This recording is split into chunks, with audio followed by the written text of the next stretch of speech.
ওই জন্য বিয়েতে বরযাত্রী আমার ইসলামে নাই, ইসলাম শরীয়তে বরযাত্রী নাই।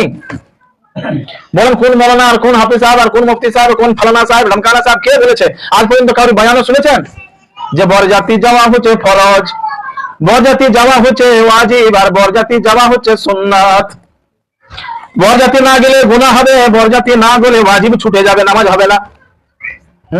কোন মৌলানার কাছে আমি আপনি শুনেছি বরযাত্রী না গেলে নবীর সুন্নাতের খেলাফ হবে? কারো কিছু শুনেছেন? হ্যাঁ, আল্লাহর হাবিব সাল্লাল্লাহু আলাইহি ওয়াসাল্লামের সাহাবীদের নিকাহ হচ্ছে, কিন্তু আল্লাহর হাবিব সাল্লাল্লাহু আলাইহি ওয়াসাল্লাম নিজেই জানেন না।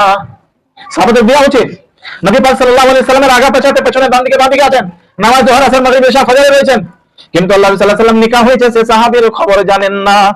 হাজি আতর আর খুশবু কাপড়ে লেগে আছে, নবী আমার জিজ্ঞেস করছেন কি ব্যাপার, তোমার জামাতে খুশবু লেগে আছে, কারণটা কি? সে সাহাবী বলছেন ইয়া রাসূলুল্লাহ সাল্লাল্লাহু আলাইহি ওয়াসাল্লাম, এই খুশবুটা যেটা আপনি দেখতে পাচ্ছেন সেই খুশবুটা হচ্ছে আমার বিয়ের মজলিসের। হ্যাঁ, কিসের? বিয়ের মজলিসের। ইয়া রাসূলুল্লাহ, একটা মেয়ের সাথে আমার নিকাহ কাল পরশু হয়েছে, যেদিন আমার সে মেয়েটার সাথে নিকাহ হয় সেই দিন আমি খুশবু লাগিয়েছিলাম। কি সে খুশবু? আল্লাহ সাল্লাল্লাহু আলাইহি ওয়াসাল্লাম দেখলেন, তবে বুঝতে পারলেন যে সাহাবীর নিকাহ হয়েছে। জি, আমি আপনি নিকাহ আমার আপনার যখন হয়, বিরাদারান ইসলাম পুরো দুনিয়ার জাহানের লোক জানে। কেন জানে? তার কারণ হচ্ছে বরযাত্রী নিয়ে যেতে হবে, আর যদি না নিয়ে যায় বান্দা বলবে 14 বছর ধরে আমার ঘরে তুমি বরযাত্রী গেছো, আমার সাথে বরযাত্রী গেছো, বরযাত্রী যেই খেয়েছো সেই খেয়েছো, হ্যাঁ তোমাকেও বরযাত্রী নিয়ে যেতে হবে, তোমাকে আমাকে নিয়ে যেতে হবে, তাছাড়া নাহি চলেগা।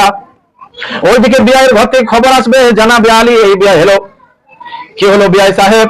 তখন বলবে বান্দা জানাবে আলী আমার আত্মীয় স্বজন অনেক লম্বা চওড়া আছে, অনেক মানুষ আমার আছে, আমার এরেঙ্গি বিরেঙ্গি ফিরেঙ্গি অনেক আছে।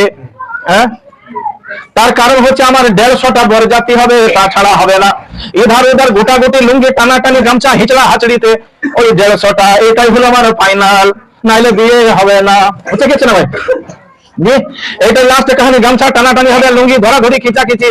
ভাই এর চেয়ে কম হলে কিন্তু বরযাত্রী যাব না। এক কাজ করো, তুমি তোমার মেয়েকে ঘরে এনে দাও। জি, সুন্নাত। আল্লাহর হাবিব সাল্লাল্লাহু আলাইহি ওয়াসাল্লাম বলেছেন সুন্নাত হচ্ছে নিকাহের জুম্মার দিন যদি হয় তো খুব ভালো হয়, মসজিদে তার নিকাহ তুমি পড়িয়ে দাও। কিন্তু আমার আপনার মসজিদে কারো নিকাহ হয় না, আর ঘরে 10 জনকে নিয়েও হয় না। এরকম 50-60 জন বরযাত্রী চাই তবেই তার নিকাহ হবে। হযরত ফাতিমা যোহরা রাদিয়াল্লাহু তাআলা আনহার যখন নিকাহ হয়, ওই 10-12 জন হযরত আবু বকর সিদ্দিক, ওমর ফারুক, ওসমান যিন্নুরাইন আর কিছু সাহাবী, সেটাই ছিল তিনার বরযাত্রী, সেটাই ছিল তিনার ঘরের লোক, 10-12 জন। হ্যাঁ, আজকাল জামানায় কমসে কম 15-20 জন হলো, গেল নিকাহ মজলিস হলো, ছড়া ইদার উদার তেরি মেরি পড়ানো হয়ে গেল, দোয়া হয়ে গেল, চলে এসো। একটু যদি মেয়ের বাপ যদি খানা পিনা একটু ইন্তজাম করে খেয়ে নাও, চলে এসো। কিন্তু বিরাদরান ইসলাম, আমার আপনার মেয়ের বিয়ে শাদী হলে, ছেলের হলে যতক্ষণ পর্যন্ত 150-200 বরযাত্রী আমি না নিয়ে যাবো, আমার নাকটা কেটে যায়। নাক কাটে না? নাক আমার আপনার কেটে যায়। বিআই সাহেব বলবে জানাবে আলী আমি যদি 150 বরযাত্রী না নিয়ে যাই, আমার মহল্লার লোকের আমাকে কঞ্জুস বলবে, মাখি চুস বলবে। আরে আল্লাহর বান্দা, তুমি বরযাত্রী ওখানে নিয়ে কি করবে? ওখানে কেন নিয়ে যাবে? তোমার এরেঙ্গি বিরেঙ্গি ফিরেঙ্গি আছে, এরেঙ্গি বিরেঙ্গি ফিরেঙ্গিকে তুমি ওয়ালিমার দাওয়াত দিয়ে দাও, যেটা হচ্ছে সুন্নাত। আর বুজুর্গ ঘুমিয়ে গেল, বুঝে দাও। আল্লাহ হাবিব সাল্লাল্লাহু আলাইহি ওয়াসাল্লাম বলছেন তুমি ওয়ালিমাতে দাওয়াতে দাও, গোটা দুনিয়া জাহানের লোককে ডেকে লাও। কিসে?